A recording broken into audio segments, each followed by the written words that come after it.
মেয়েদের গালে থাপ্পড় মোড়ে কি মজা। নরম গাল, থাপ্পড় মেরে শান্তি। ইচ্ছে করতেছে আরো থাপ্পড় মারি।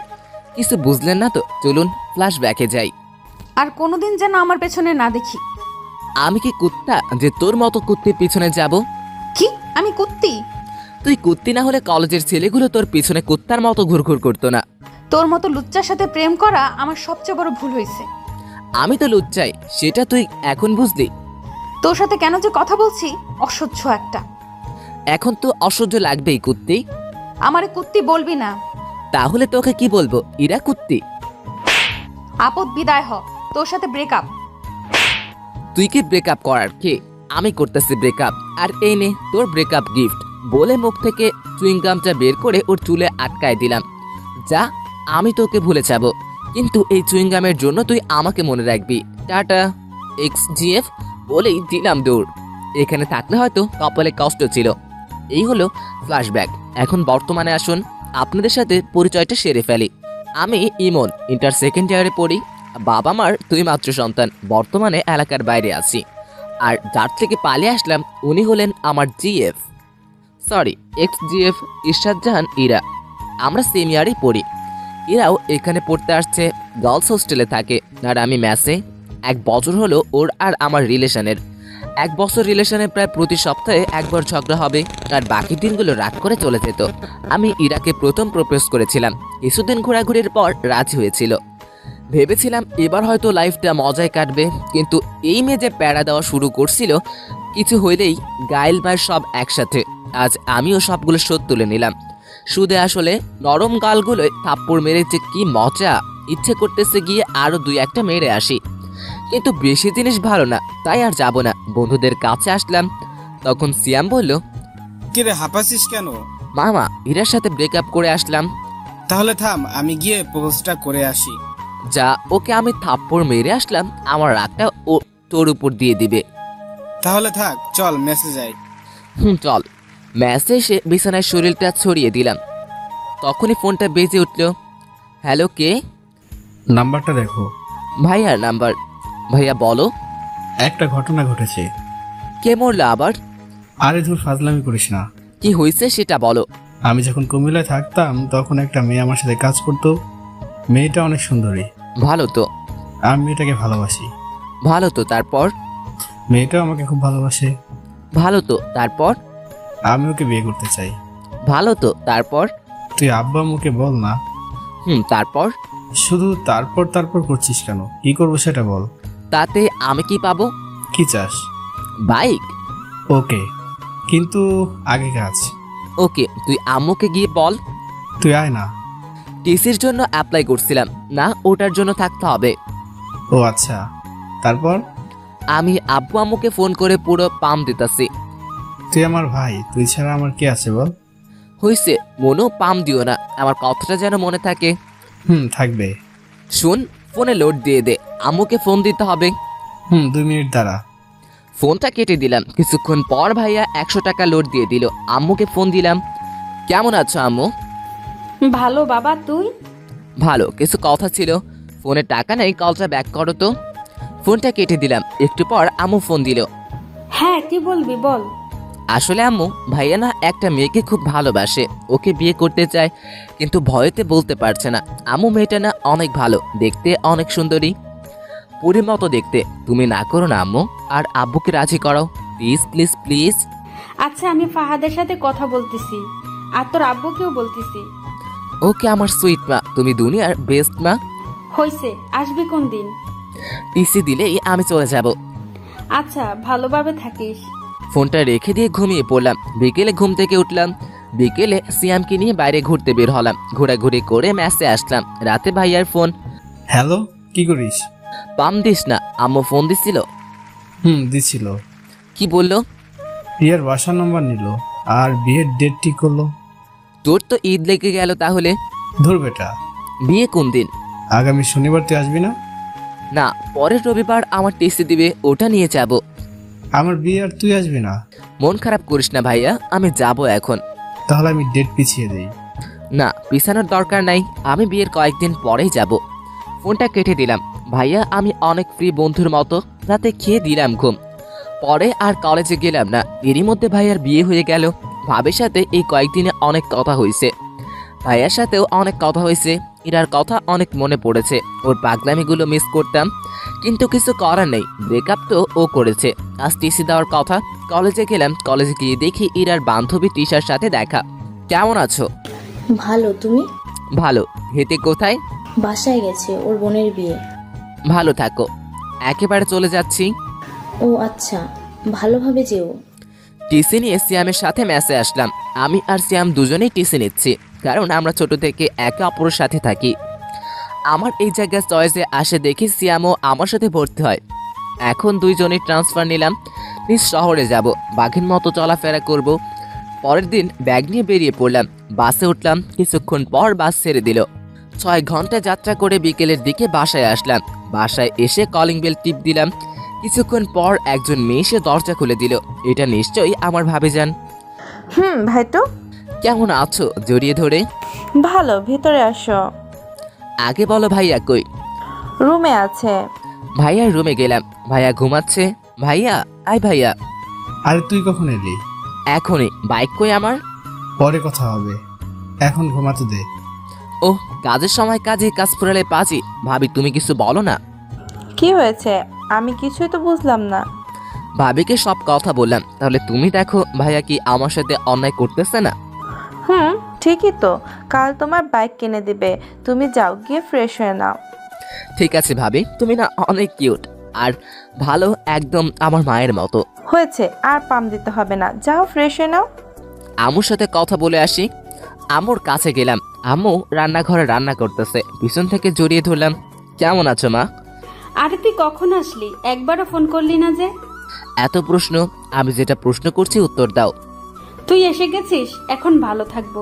যা রুমে গিয়ে ফ্রেশ হয়ে নে। রুমে গেলাম, ফ্রেশ হয়ে একটা ঘুম দিলাম।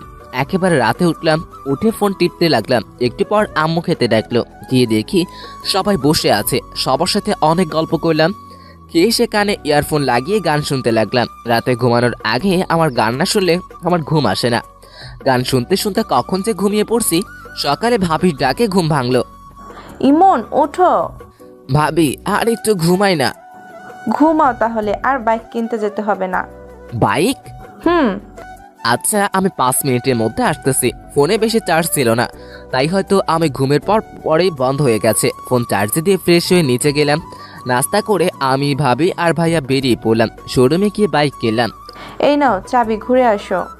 আমি চাবিটা নিয়ে ভাইয়ার হাতে দিলাম। বাইকটা তোমাদের দেওয়া, তাই প্রথম তোমরাই ঘুরো, বাসায় দেখা হবে। ভাইয়া প্লাস ভাবি প্রথমে মানতে চাইছিল না। আমি জোর করে ওদের পাঠিয়ে দিলাম। তারপর সিয়ামকে ফোন দিয়ে আসতে বললাম। কিছুক্ষণ পর সিয়াম আসলো। দুজন ঘুরতে লাগলাম। ঘোরাঘুরি করতে করতে মাঠের দিকে গেলাম। তখনই পিছন থেকে কে যেন ডাক দিল। পিছনে তাকিয়ে দেখি মিতু, স্কুল লাইফের ফ্রেন্ড। কি রে, কেমন আছিস? ভালো, তুই? ভালো। কোন দিন আসলি তোরা? কালকে আসছি। চল বসে গল্প করি। 3 জন মিলে মাঠে বসে গল্প করলাম। দুপুরে বাসায় এসে খাওয়া দাওয়া করে দিলাম ঘুম। বিকেলে উঠে বাইরে বেরিয়ে পড়লাম। সন্ধ্যায় বাসায় আসলাম। ভাবি আর ভাইয়ের সাথে বসে অনেকক্ষণ ধরে গল্প করে খাওয়া দাওয়া করলাম। এভাবেই 1 সপ্তাহ কেটে গেল। ভাবির সাথে খুব ভালো সম্পর্ক গড়ে উঠল। ভাবি আমাকে নিজের ভাইয়ের চোখেই দেখে। আমার কোনো বোন আর ভাবির কোনো ভাই না থাকায় ভাবি আমাকে ভাই বলেই ডাকে, কিন্তু আমি ভাবি বলেই ডাকি। এর মধ্যে কলেজে ভর্তি হয়ে গেলাম। ইমন, উঠ, কলেজে যাবি না? হুম কখন কলেজ ছুটি দিবে? হুম কি উঠ না, হলে গায়ে জল ঢেলে দিব। উঠতেছি তো। উঠে ফ্রেশ হয়ে এসে নাস্তা করে বাইকটা নিয়ে কলেজে আসলাম। ক্লাস শেষ করে বাইরে আসলাম, তখনই ভাবির ফোন। কলেজ থেকে ক্লাস করে বের হতেই ভাবির ফোন। হ্যালো ভাবি। ভাই, আমার একটা কাজ করে দিতে পারবি? বলো। আমার বোন আজ আসবে, তুই যদি ওকে একটু স্টেশন থেকে নিয়ে আসতিস। আচ্ছা, কিন্তু আমি চিনব কেমন করে? ও নীল ড্রেস পরে আছে, একটু তাড়াতাড়ি যা ভাই আমার, ও ওয়েট করে আছে। বলেই ভাবি ফোনটা কেটে দিল। বন্ধুদের থেকে বিদায় নিয়ে স্টেশনে আসলাম। এখানে তো অনেক মেয়ে নীল ড্রেস পরা থাকতে পারে, কিন্তু ভাবির বোনকে চিনব কেমন করে? কিছুক্ষণ ঘোরাঘুরি করার পর একটা নীল ড্রেস পরা মেয়ে দেখতে পেলাম, কিন্তু মাথা নিচু করে বসে আছে। আমি তার কাছে গেলাম। এইটাই হয় মনে হয়, কিন্তু এইভাবে বসে আছে কেন? এই যে বেয়ান সাহেব, ভিক্ষা করা হলে বাসায় যাই। মেয়েটা মাথা তুলে আমার দিকে তাকালো। মেয়েটাকে দেখে আমার তো শক খেয়ে মারা যাওয়ার অবস্থা। কুত্তা, তুই এখানে? এই কুত্তি, আমি এখানে আমার ভাবির বোনকে নিয়ে আসতে এসেছি, কিন্তু তুই এখানে কেন? আমি আমার বোনের বাসায় এসেছি। তোর বোনের নাম কি? রিয়া। আর দুলাভাই? ফাহাদ। হোয়াট দ্য আরে ফুডা কপাল, শেষমেশ আমার এক্স কিনা আমার ভাইয়ের শালি। উপরওয়ালা ঠাডা ফেলাও আমার উপরে। কি রে, চুপ কেন? কি বলবো, সবই কপাল। চল এখন। আমি কেন যাব তোর সাথে? তোকে এখনো জুতা মারিনি, তোর কপাল। আমার সাথে যাবে কারণ তোর দুর্ভাগ্য বশত তোর বোন আমার ভাবি, আর আমার ভাইয়ের তুই শালি। আমার কথা শুনে ইরার উপর ঠাডা পড়ার মতো অবস্থা। আমি এই বিয়ে মানি না, আমি এক্ষুনি আপুকে বাসায় নিয়ে যাব। তাই নাকি? যা, আমি আমার ভাইয়ের আবার বিয়ে দিব। আমার কথাটা শুনে ইরা চুপ করে রইল। কি, বাসায় যাবেন না ফিরে যাবেন? ইরা ব্যাগটা নিয়ে উঠে দাঁড়ালো আর সামনের দিকে হাঁটা শুরু করলো। ও সামনে হাঁটছে আর আমি পিছনে পিছনে। আমি বাইকের কাছে এসে থেমে গেলাম, কিন্তু ও হাঁটতে থাকলো। এই যে ম্যাডাম, বাইক এখানে। ও পিছনে তাকালো, আবার আমার কাছে আসলো। আমি বাইক স্টার্ট দিলাম, কিন্তু ও দাঁড়িয়েই রইল। কি হলো, ওঠার ইচ্ছে আছে কি? ইরা কোনো কথা না বলে বাইকে উঠে বসলো। বাসার দিকে যেতে লাগলাম, তখন ইরা বলল, শোন আপু যেন না জানে যে তুই আমাকে চিনিস আর আমাদের সম্পর্ক ছিল। সেটা তুই না বললে আমি বলতাম। ভালো। বাইক চালাচ্ছিলাম, হঠাৎ করে সাইডে মিরর ইরার চেহারাটা দেখলাম। বাতাসে চুলগুলো উঠছিল আর ইরা ওগুলো হাত দিয়ে ঠিক করছিল। খুব সুন্দর লাগছিল। চুইংগিমারের জন্য একটা নতুন হেয়ার কাটিং দিতে পারলি, একটা থ্যাঙ্কসও দিলি না। কুত্তা, ওই দিন যদি তোরে পাইতাম, জানিস আমার চুইংগাম উঠাতে কত কষ্ট হয়েছে। ভালো তো। ইরা আর কোনো কথা বলল না। বাসার সামনে আসতে রাস্তায় মিতুর সাথে দেখা। মিতু দেখার সাথে সাথে ডাক দিল, কই যাস? মার্কেটে যাব একটু। এটা কে? ভাবির বোন। আমাকে একটু মার্কেটে নিয়ে যাবি? তুই দাঁড়া, আমি নামিয়ে দিয়ে আসছি। আচ্ছা, তাড়াতাড়ি আয়। আমি বাইকটা নিয়ে বাসার সামনে আসলাম। ভিতরে যান, আমি আসছি। ইরা কিছুক্ষণ আমার দিকে তাকিয়ে রইল। আমি বাইকটা ঘুরিয়ে চলে আসলাম। মিতুকে নিয়ে মার্কেট করলাম। মার্কেট শেষ করে বাসায় আসলাম। বাসায় এসে ফ্রেশ হয়ে শুয়ে পড়লাম। কিছুক্ষণ পর ভাবি খাওয়ার জন্য ডাকলো। নিচে গেলাম খাওয়ার জন্য। গিয়ে দেখি এরা বসে আছে।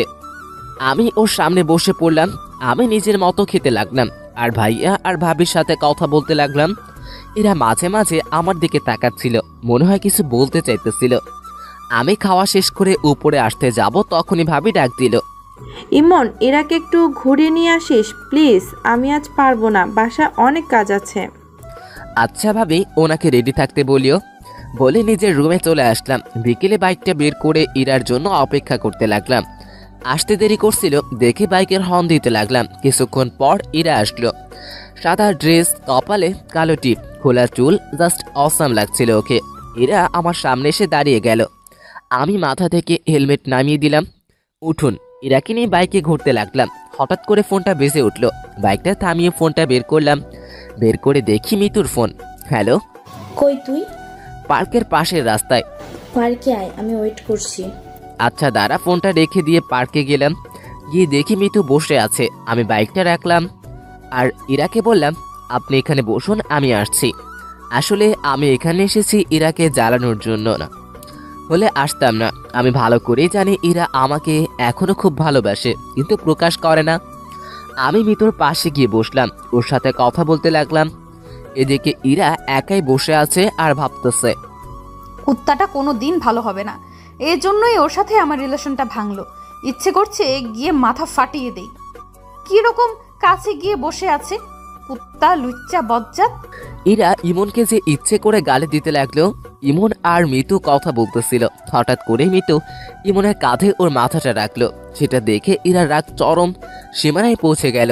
ইরা ইমনের বাইকটাতে একটা লাথি দিল, বাইকটা নিচে পড়ে গেল। আমি পিছন থেকে একটা শব্দ পেয়ে পিছনে তাকিয়ে দেখি বাইকটা নিচে পড়ে আছে।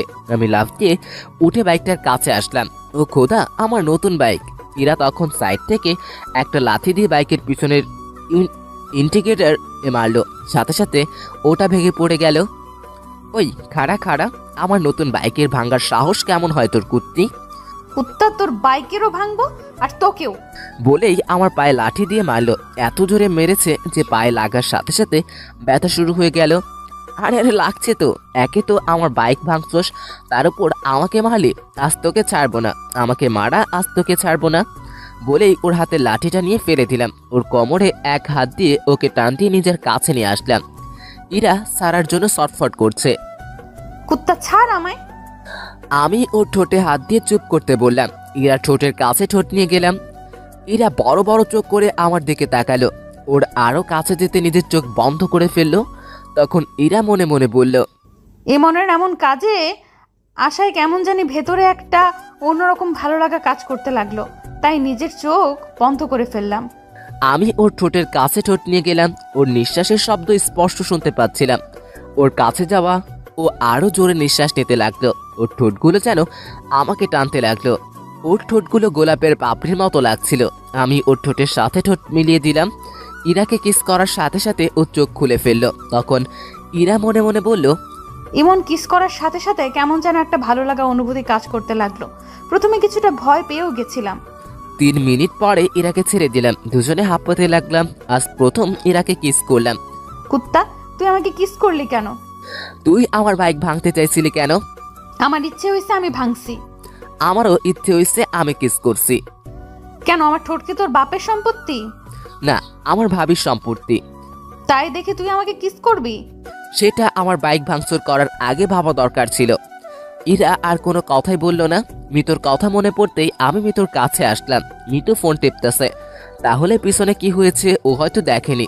তখন মিতুকে জিজ্ঞেস করলাম, কিরে কি করিস? তুই কই গেলি তখন? একটা কাজ ছিল, বাসায় যাব, চল। চল। মিতুকে বিদায় দিয়ে ইরার কাছে আসলাম। ইরা গাছের সাথে হেলানি দিয়ে দাঁড়িয়ে আছে। আমি বাইকটা তুলে স্টার্ট দিলাম। ইরা পিছনে এসে বলল, ইরার সাথে লজ্জায় কোনো কথা বলার ইচ্ছে হচ্ছে না। কেমন করে কি যে হয়ে গেল। ইরা ভাবতে লাগলো, ইমন কি তাহলে এখনো আমাকে ভালোবাসে? আমি তো এখনো ওকে ভালোবাসি, কিন্তু কুত্তাটা বুঝলে তো সব সময় ওর লুচ্চামি করতেই লাগবে। মনে হচ্ছে গলা টিপে মেরে ফেলি বাদরটাকে। আমি নিজেও ভাবতে পারিনি ইমন আমাকে কিস করবে। এসব ভাবতে ভাবতে ইরার ঠোঁটের কোণে একটা মুচকি হাসি ফুটে ওঠে। দুজনে বাসায় আসলাম। ওকে নামিয়ে দিয়ে বাইকটা রাখলাম। তারপর নিচের রুমে গেলাম। ফ্রেশ হয়ে শুয়ে পড়লাম। কিছুক্ষণ পর আম্মু খেতে ডাকলো। গিয়ে দেখি ইরা বসে আছে। আম্মু, ভাইয়া আর আব্বু কই? ওরা আসেনি, তোরা খেয়ে নে। ইরা আমার সামনে বসে আছে। দুজনে মাথা নিচু করে খেতে লাগলাম। ভাবি আসলো। কি রে ইরা, কেমন ঘুরলি? ভালো আপু, জায়গাটা অনেক সুন্দর। আচ্ছা খেয়ে নে। আমি খেয়ে নিজের রুমে চলে আসলাম। রাতে ঘুম ধরছিল না, তাই ছাদে গেলাম। একটু পর মিতুর ফোন আসলো। কি রে, কি করছিস? এই তো ছাদে দাঁড়িয়ে আছি। শুয়ে আছি। মিতুর সাথে কথা বলতে লাগলাম। তখন ইরা ছাদে এসে দেখে ইমন কার সাথে যেন হেসে হেসে কথা বলতেছে। ইরা রাগ উঠে যায়, কারণ সে তো এখনো ইমনকে নিজের চেয়েও ভালোবাসে। তখন ইরা মনে মনে বলল, কুত্তাটা কোনোদিনও ভালো হবে না। নিশ্চয়ই বদমাস মেয়েটার সাথে কথা বলছে। আজ ওর একদিন কি আমার একদিন। হঠাৎ করে আমি সামনে তাকিয়ে দেখি ইরা। মিতু ফোনটা রাখ, আমি পরে ফোন দিচ্ছি। আচ্ছা। মিতু ফোনটা কেটে দিল। ইরা আমার কাছে আসলো। কার সাথে কথা বলছিলি? মিতুর সাথে। এরপর থেকে যেন ওই ডাইনির সাথে কথা বলা আর দেখা করা না দেখি, বলে দিলাম। কেন, কথা বললে কি করবা? কি করব দেখাচ্ছি, দাঁড়া। ইরা আমার কাছ থেকে ফোনটা নিয়ে নিল আর বলল, ফোন পাবি না, যখন দরকার হবে আমার কাছে বলবি, আমি দিব। না, ফোন ছাড়া আমার ঘুম আসে না, ফোন লাগবেই আমার। বলছি না পাবি না। ইরার কাছ থেকে ফোন কেড়ে ফোনটা নিতে গেলাম। তখনই ওর চোর পকেটে ফোনটা ঢুকিয়ে দিল। এই চোর পকেটটা কি জানতে চাহিয়া লজ্জা দিবেন না? এইবার নিয়ে দেখা। মনটা খুব হতাশ হয়ে গেল। আমি নিচে যেতে লাগলাম। তখন ইরা আমার হাতটা টেনে ধরলো আর ঠোঁটের সাথে ঠোঁট লাগিয়ে দিল। আর ভাবতে লাগলো, হঠাৎ আমার কি যে হলো। এমনকে কাছে টেনে নিয়ে ওর ঠোঁটের সাথে ঠোঁট লাগিয়ে দিলাম। ওকে কিস করার সময় ওর শরীরে এক অদ্ভুত ঘ্রাণ আমাকে ওর আরো কাছে টানতে লাগলো। 5 মিনিট পর ওকে ছেড়ে দিলাম। ইরা এইভাবে কিস করবে ভাবতেও পারেনি। তখন ইরা বলল, আই লাভ ইউ। বলেই ইরা দৌড়ে নিচে চলে গেল। আমি নিজের রুমে চলে আসলাম। শুয়ে শুয়ে এতক্ষণ কি হলো সেটাই ভাবতে লাগলাম। সবকিছু মাথার উপর দিয়ে যাচ্ছিল। নিজে ব্রেকআপ করলো, আবার নিজেই আই লাভ ইউ বললো। আমার সাথে মজা নেওয়া, এবার দেখাবো মজা। যদি কাঁদিয়ে না ছেড়েছি তাহলে আমার নাম ইমন না। সব প্ল্যান ভাবতে ভাবতে ঘুমিয়ে পড়লাম। সকালে মনে হলো কে যেন আমার দিকে তাকিয়ে আছে। চোখ খুলতেই দেখি ইরা। কি ব্যাপার, আপনি এখানে? আপনি কাকে বলছো? আপনাকে? মজা নেওয়া বাদ দে, মায়ের খাবি কিন্তু। অচেনা কাউকে তো আপনি করেই বলতে হয়। ফাইজলামি বাদ দে, নিচে আয়, আপু নাস্তা করতে ডাকতেছে। বলেই ইরা নিচে গেল, কিছুটা রেখে গেছে। আমি ফ্রেশ হয়ে নিচে গেলাম। সবাই টেবিলে বসে আমি ইরার মুখোমুখি চেয়ারে বসলাম। খাওয়ার মধ্যেই ইরা পায়ের উপর পা উঠে দিল। আমি ওর দিকে তাকাতেই ও মুচকে একটা হাসি দিল। আমি টেবিল থেকে প্লেট নিয়ে উঠে সোফায় গিয়ে বসলাম। তখন ভাবি বলল, কিরে ওখানে গিয়ে বসলি কেন? টিভি দেখতে দেখতে খাবো। তারপর সবাই খাওয়া শেষ করে যে যার মতো চলে গেল। ভাবি আর আম্মু রান্নাঘরে গেল। ইরা আমার পাশে এসে বসলো। আমি ওর দিকে না তাকিয়ে টিভি দেখতে লাগলাম। একটু পর ইরা আমার দিকে চেপে আসলো। আমি একটু সরে বসলাম, ও আরও চেপে আসলো। ধীরে ধীরে আমি একেবারে সোফার কোণায় চলে আসলাম। ইরা আমার শরীরের সাথে চেপে বসে আছে। আমি ওর দিকে তাকালাম, ও টিভির দিকে তাকিয়ে মুচকি হাসি দিচ্ছে। এই যে শুনছেন? কিছু বলবা? না, কিছু বলবো না। এমন ভাব করছে যেন কিছুই বুঝে না। ধুর, এখানে আর থাকবই না। যে উঠতে যাব, ইরা আমার হাত ধরে আবার সোফায় বসিয়ে দিল আর আমার কোলে বসে পড়ল। আরে কি হচ্ছে? আম্মু ভাবি কেউ দেখে ফেলবে তো। দেখলে দেখুক, আমার কি। এখন চুপ থাকো, টিভি দেখতে দাও। ধুরবাল, ভালো লাগে না। না পারছি উঠতে, না পারছি বসে থাকতে। মুটকিটার ভরে তো পা ব্যথা করে গেল। আর একবার মুটকি বললে গলা টিপে মেরে ফেলবো। শুনলো কেমনে? হঠাৎ করে ভাবির আওয়াজ পেলাম। আমি ভয় পেয়ে ইরাকে ধাক্কা মারলাম। ইরা মেঝেতে পড়ে গিয়ে জোরে চিল্লানি দিল। ওর চিল্লানি শুনে ভাবি রান্নাঘর থেকে চলে আসলো আর বলল, কিরে নিচে বসে আছিস কেন? বসে নেই, পড়ে গেছি। কেমন করে পড়লি? এই রে, এবার যদি বলে দেয় আমি ধাক্কা মেরে ফেলে দিছি, তখন আমি ভাবিকে বললাম, পা পিছলে পড়ে গেছে ভাবি। ও যা রুমে গিয়ে রেস্ট নে। তখন ইরা ভাবিকে বলল, তোর কি তার ছিঁড়া? দেখতে পারতেছিস না, উঠতে পারতেছি না, রুমে যাব কেমন করে? ইমন ভাই তুই একটু রুমে দিয়ে আয় না, আমাকে রান্নাঘরে যেতে হবে। না ভাবি, আমি পারবো না। যা না ভাই একটু, তুই তো আমার সুইট ভাই। হয়েছে হয়েছে, আর মাখন মারতে হবে না, আসুন। ইরার দিকে হাত বাড়িয়ে ইরা হাত ধরে উঠতে গিয়ে আবার বসে পড়ল। কি হলো? উঠতে পারছি না। তাহলে কেমনে নিয়ে যাব? কোলে করে নিয়ে যাও। না, পারবো না। তখন ভাবি বলল, আচ্ছা আচ্ছা ঠিক আছে। ভাবি রান্নাঘরে চলে গেল। আমি ইরাকে কোলে তুলে নিলাম। ইরাকে মুসকে মুসকে হাসছে। আমি ওকে ওর রুমে নিয়ে গেলাম। ও আমার গলা জড়িয়ে ধরেছিল। ওকে বিছানায় শুয়ে দিয়ে উঠতে যাব, কিন্তু ও আমাকে জড়িয়ে ধরে রইল। কি হলো, ছাড়েন? না, আগে পাপ্পি দাও, তারপর ছাড়বো। না, পারবো না। তাহলে আমিও ছাড়বো না। আমি ইরাকে নিজের থেকে জোর করে ছাড়িয়ে চলে আসতে যাব, তখন ও হাতটা টান দিয়ে দিল। আমি ওর উপর পড়ে গেলাম। ইরা নিচে, আমি ওর উপরে। ইরা আমাকে জড়িয়ে ধরল। মেয়েদের শরীরে এত নরম আগে জানতাম না। দয়া করে কেউ খারাপভাবে নেবেন না প্লিজ। আমি ইরার শরীরের সাথে মনে হয় মিশে গেছি। কি করছেন? সারেন, কেউ এসে যাবে তো। আগে পাপ্পি। পারবো না। আচ্ছা, আমি নিজে নিয়ে নিচ্ছি। যে ইরা আমার ঠোঁটের কাছে ঠোঁট নিয়ে আসতে লাগলো। ভাবি তুমি এখানে? কথাটা শুনে ইরা আমাকে ছেড়ে দরজার দিকে তাকালো। এই সুযোগে আমি পালিয়ে এলাম। কুত্তা, আমাকে টুপি পরানো, পরে দেখে নিব।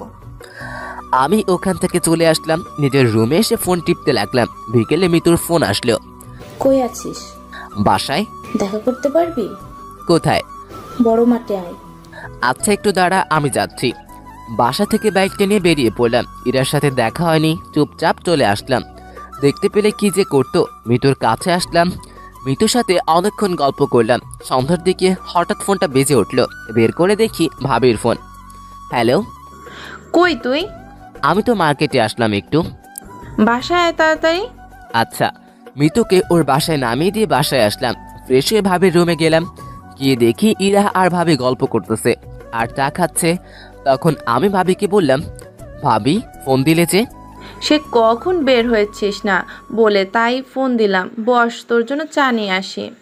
ভাবি চা আনতে গেল। আমি সোফায় বসে ফোনটা বের করে টিপতে লাগলাম।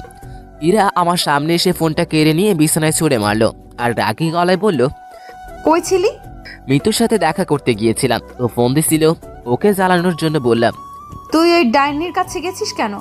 আমার ফ্রেন্ডের সাথে আমি দেখা করতে যাব, এটা স্বাভাবিক ব্যাপার। না, দেখা করতে যাবি না। ওই মেয়ের নজর ভালো না। 2 দিন দেখেই বুঝে গেলেন ওর নজর খারাপ? ও তোর দিকে কেমন করে তাকায়। তুই ওর সাথে কথা বলবি না, এমনকি কোনো মেয়ের সাথে কথা বলবি না। কেন? আমি কোন মেয়ের সাথে কথা বললে দোষ আর আপনি ছেলের সাথে কথা বললে কিছু না? আমার কথাটা শুনে ইরা চুপ হয়ে গেল। আসলে আমার ইরার ব্রেকআপ এই কারণেই হয়, ওর একটা ফ্রেন্ড ওকে লাইক করতো আর আমি ওকে বলেছিলাম যাতে ওর সাথে কথা না বলে, কিন্তু ও শোনেনি। উল্টো আমি কোনো মেয়ের সাথে কথা বললে সে রাগ দেখাতো। এরই মধ্যে ভাবি চলে আসলো। ভাবি আসতেই ইরা নিজের জায়গায় গিয়ে বসলো। এনে চা। দাও। ভাবির সাথে অনেক গল্প করলাম। রাতে খাবার টেবিলে ইরা আমার দিকে মাঝে মাঝে তাকাচ্ছিল, কিন্তু কিছুই বলছিল না।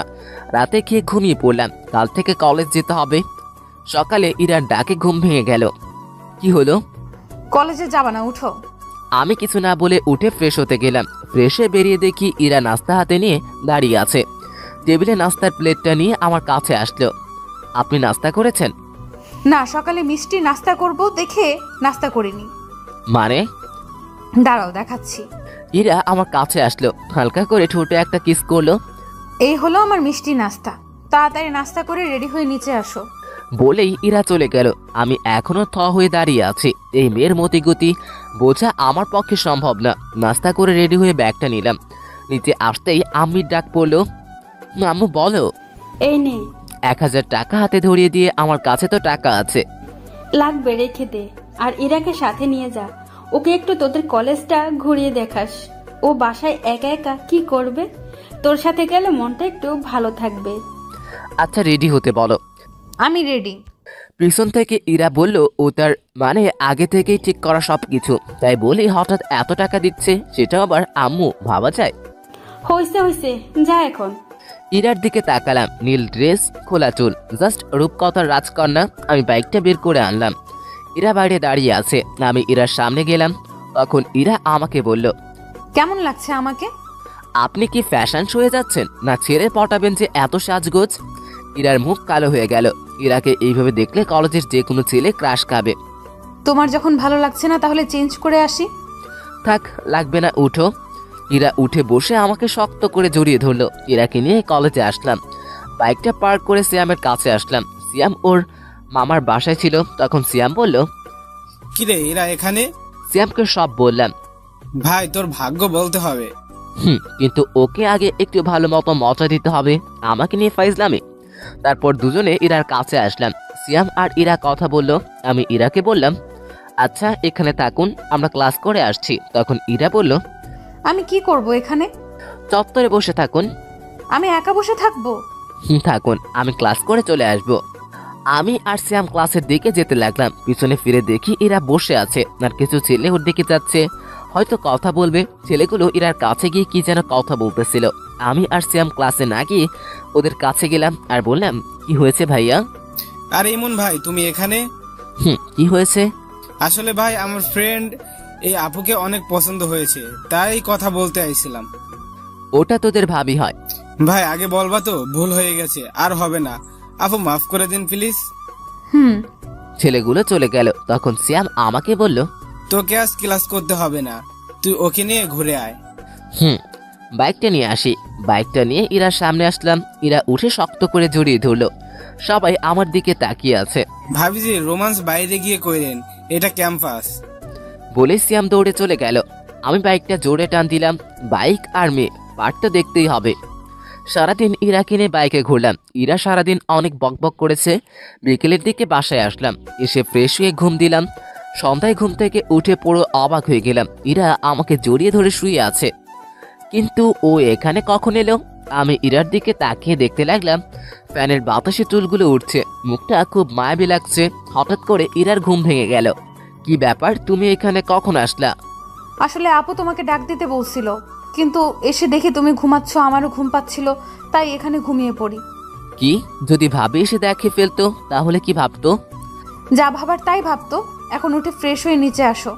আমার কপালে একটা পাপ্পি দিয়ে ইরা চলে গেল। মেয়েটার মায়ে আরো পড়ে যাচ্ছি। কি যে করি, ওকে কষ্ট দিতে পারছি না। আমি যে ওকে ভালোবাসি, তাহলে কষ্ট কেমন করে দেই? আর ওর থেকে দূরে থাকতেও পারবো না। কালকেই ওকে সব বলবো। উঠে ফ্রেশ হয়ে নিচে গেলাম। ভাবি আর ইরা আর আম্মু বসে কি যেন বলা বলি করছে। আমি যেতেই চুপ হয়ে গেল। তখন আম্মু বলল, ঘুম হলো? তারপর ভাবি বলল, খুব ভালো ঘুম হয়েছে তাই না? কি বলছো কিছুই বুঝতেছি না। থাক, আর বোঝা লাগবে না। আপনাকে আর কিছু বোঝাতে হবে না, বস এখন। আমি গিয়ে ভাবির পাশে বসলাম। তখন আম্মু বলল, তোরা গল্প কর, আমি রান্নাঘরে যাই। আম্মু রান্নাঘরে চলে গেল। তখন ভাবি বলল, আমিও যাই, আম্মুকে সাহায্য করি। ভাবিও চলে গেল। আমি বসে ফোন টিপতেছি আর টিভি দেখতেছি। হঠাৎ ইরা এসে আমার কোলে শুয়ে পড়লো আর টিভি দেখতে লাগলো। আরে কি করছো? ভাবি এসে যাবে তো। আসলে আসুক, আমার কি। ইরা টিভি দেখতে লাগলো আর আমি রান্নাঘরের দিকে তাকিয়ে রইলাম। ভাবি আসছে কিনা ইরার দিকে তাকালাম। ইরা টিভি দেখতে ব্যস্ত। ইচ্ছে করছে ইরার মাথায় হাত বুলিয়ে দিই, কিন্তু কেন জানি সাহস হচ্ছিল না। তাই চুপচাপ বসে রইলাম। একটু পর ইরাকে ভাবি রান্নাঘর থেকে ডাক দিল। ইরা উঠে রান্নাঘরে চলে গেল। একটু পর 1 কাপ চা হাতে নিয়ে আসলো, এনে আমাকে দিল আর পাশে বসে পড়লো। অর্ধেকটা চা খেতেই ইরা কাপটা নিয়ে বাকিটা চা খেতে লাগলো। আমি ওর দিকে তাকিয়ে রইলাম। তখন ইরা বলল, কি হলো, এভাবে তাকিয়ে আছো কেন? না এমনি।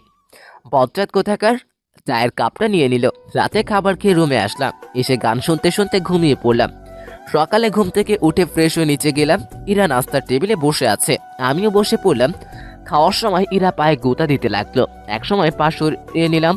ইরার পা চেয়ারের সাথে লাগলো, তাই হয়তো ওর মুখ কালো হয়ে গেল। আমি নাস্তা করে কলেজে আসলাম। আজ ইরা কলেজে আসেনি, কারণ ওর ভাবির সাথে মার্কেটে যাওয়ার কথা ছিল। কলেজে ক্লাস করে বের হচ্ছি, তখনই মৃত্যু আসলো। কালকে ওই মেয়েটার সাথে তো খুব ঘুরলি। কেন, কি হয়েছে? না, তোকে একটা কথা বলার ছিল। কি কথা বল? এখানে না, বিকেলে পার্কে আয়। আচ্ছা চল, তোকে নামিয়ে দিই। মিতুকে বাসায় নামিয়ে দিয়ে বাসায় আসলাম। তখন আম্মু বলল, কই ছিলি? কলেজে। কই আবার থাকবো? তোর বাইকের পিছনে মেয়েটা কে ছিল? ও, ওটা আমার ফ্রেন্ড হয়। আর কোনোদিন যেন কোনো মেয়েকে বাইকের পিছনে নেওয়া না দেখি, আর কোনো মেয়ের সাথে প্রেম টেম করা যেন না শুনি। আম্মু। আমার রুমে চলে আসলাম। এসে দেখি ইরা আমার বিছানায় বালিশে মুখ লুকিয়ে কান্না করছে। কি ব্যাপার, তুমি এখানে আর কান্না করতেছো কেন? ইরা কান্না করেই যাচ্ছে। আমি ওর কাছে গিয়ে ডাক দিলাম। ও উঠে সোজা আমার শার্টের কলার ধরলো। তোকে না বলেছিলাম ওই মেয়ের সাথে কথা বলবি না, কিন্তু তুই তো ওই ডাইনির সাথে বাইকে ঘোরাঘুরি করতেছিস। বলেই ইরা কান্না করতে লাগলো। আরে আমি তো ওকে বাসায় নামিয়ে দিতে গিয়েছিলাম। তোকে বাসায় নামিয়ে দিতে হবে কেন? ওর কি হাত পা নেই? ও চলতে পারে না? রিক্সায় যাবে, অটোতে যাবে, তোর বাইকে কেন? আর নিব না, হইছে। এবার কলার সারও লাগছে। ইরা আমাকে টান দিয়ে বিছানায় নিয়ে আসলো আর বুকের উপরে মাথা রেখে শুয়ে পড়লো। চুপচাপ থাকবি, আমাকে শুয়ে থাকতে দে। ঠিক আছে, সারাদিন না খেয়েছিলাম, এখনো না খেয়ে শুয়ে থাকি। ইরা আমার মুখ তুলে তাকালো, তারপর আমার কাছে এসে ঠোঁটের সাথে ঠোঁট লাগিয়ে দিয়ে চুষতে লাগলো। পুরো 5 মিনিট পর ছেড়ে দিল। দুজনেই হাঁপাতে লাগলাম। এইবার হয়েছে, এখন চুপচাপ শুয়ে থাকবি। ইরা আমার বুকে শুয়ে পড়লো। এক সময় ইরা ঘুমিয়ে পড়লো। আমি ওকে রেখে ফ্রেশ হয়ে নিচে এসে খাওয়া দাওয়া করলাম। তখন আমি ভাবিকে বললাম, ভাবি আমি তোমার ঘরে গিয়ে ঘুমালাম। কেন, তোর ঘরে কি হয়েছে? তোমার বোন শুয়ে আছে। তাতে কি হয়েছে? তুইও ওই ঘরে গিয়ে ঘুমা। কি বলছো জাতা? আচ্ছা আচ্ছা, তুই আমার ঘরে গিয়ে শুয়ে পড়। আমি ভাবির ঘরে গিয়ে শুয়ে পড়লাম। বিকেলে ঘুম থেকে উঠে দেখি ইরা আমার বুকের উপর মাথা রেখে শুয়ে আছে। কি মেয়ে রে বাবা! আমি ইরাকে ডাক দিলাম। একটু পর ইরার ঘুম ভাঙলো। চোখ মুখে ঘুমের ছাপ কম, রাগেরটাই বেশি। এভাবে তাকিয়ে আছো কেন? তোকে কি বলেছিলাম? আমার তো খিদে লাগছিল, তাই উঠে আসছিলাম। তারপরে কেন আমার পাশে গিয়ে শুয়ে পড়লি?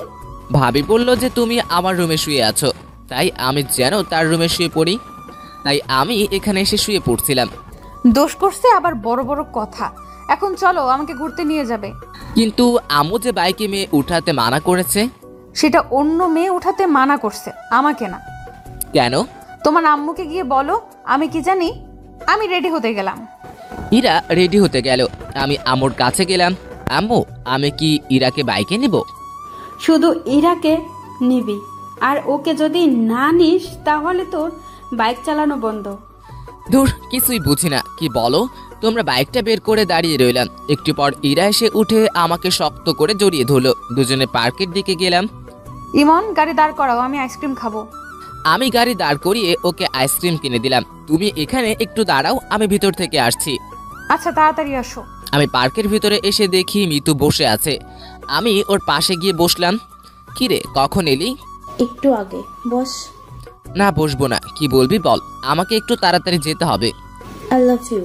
আমি সত্যি সত্যি তোকে অনেক ভালোবাসি রে, আমাকে ফিরিয়ে দিস না প্লিজ। মিতুর কথা শুনে আমি তো পুরাই হয়ে গেলাম। তখনই কে যেন আমাকে টান দিয়ে মিতুর থেকে আলাদা করে দিল। পিছনে তাকিয়ে দেখি ইরা ঠাস ঠাস ঠাস করে 2-3টা পড়ে গেল গালে, মাথাটা ঝিমঝিম করছে। কুত্তা, তোর এই কাজ অন্য মেয়ের সাথে লটর পটর করা। তখন ইরাকে মিতু বলল, এই তুমি আমাকে মারলে কেন? আমি এখানে তোমার সাথে কথা বলছি না, সো চুপ থাকলে ভালো হয়। মানে কি বলতে চাচ্ছ তুমি? তুমি কোন সাহসে আমাকে মারলে? ইরা মিতুকে চড় মেরে বসলো। আমি তো দেখেই অবাক। বলছিলাম না চুপ থাকতে।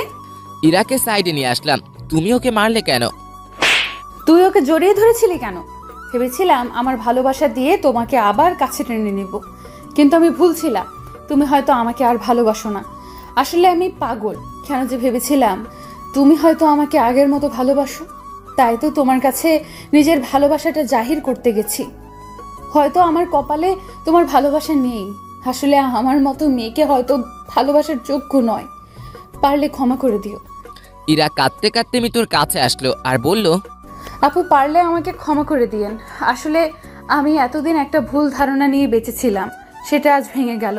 আসলে কি জানেন, কাউকে ভালোবাসাটা সহজ, কিন্তু বিপরীত মানুষটার ভালোবাসা পাওয়াটা অনেক সময় কঠিন হয়ে যায়।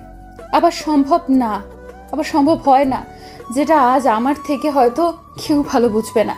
ইমন খুব ভালো ছেলে, আপনাকে অনেক ভালো রাখবে। মাঝে মাঝে শয়তানি করে, কিন্তু জানেন কি, ওর এটাই আমাকে বেশি টানে। আপনি হয়তো ভাবছেন আমি এসব কেন বলছি। আপনি হয়তো এটাও ভাবছেন যে ইমনকে আমি আপনার থেকে কেড়ে নেব। সেটা নিয়ে ভাববেন না। আমি আপনাদের পথের কাঁটা হব না। ভালো থাকবেন। আর রাগের মাথায় তখন আপনাকে অনেক কিছু বলে ফেলেছি, পারলে মাফ করে দিন প্লিজ। কথাটা বলে ইরা ওখান থেকে কান্না করতে করতে চলে আসলো। আমি বাইক নিয়ে ইরার পিছনে পিছনে বাসায় আসলাম। ইরা ওর রুমে ঢুকে গেল। আমি নিজের রুমে গিয়ে শুয়ে পড়লাম। তোর কি করতে গেলাম আর কি হয়ে গেল, আমাকে ইরাকে বলতে হবে সত্যিটা।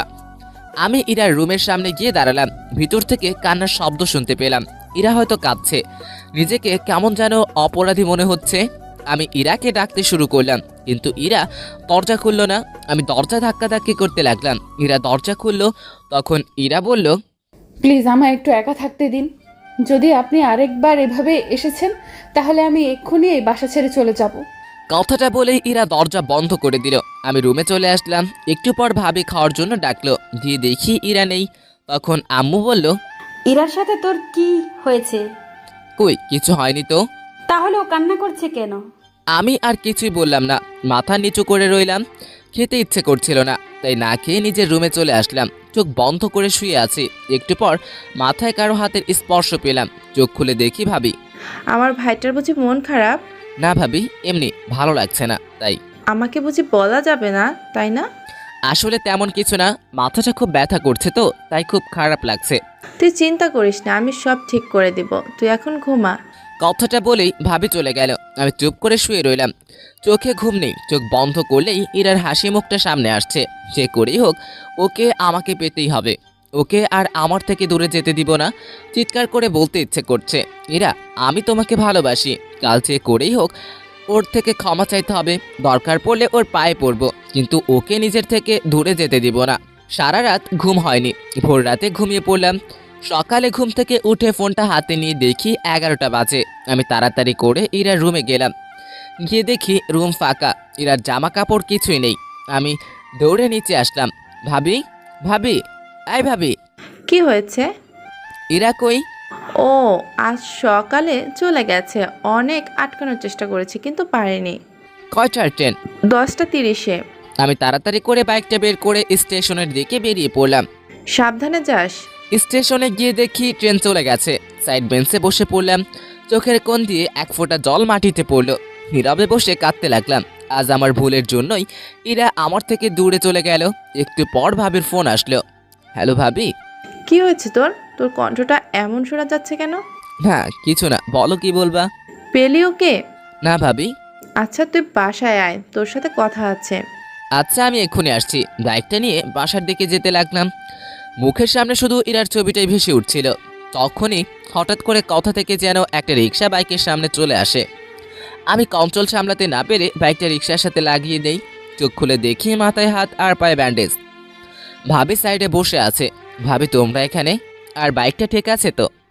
তোর অ্যাক্সিডেন্ট করার পর একজন তোর ফোন দিয়ে আমাদের ফোন করে হাসপাতালে আসতে বলে।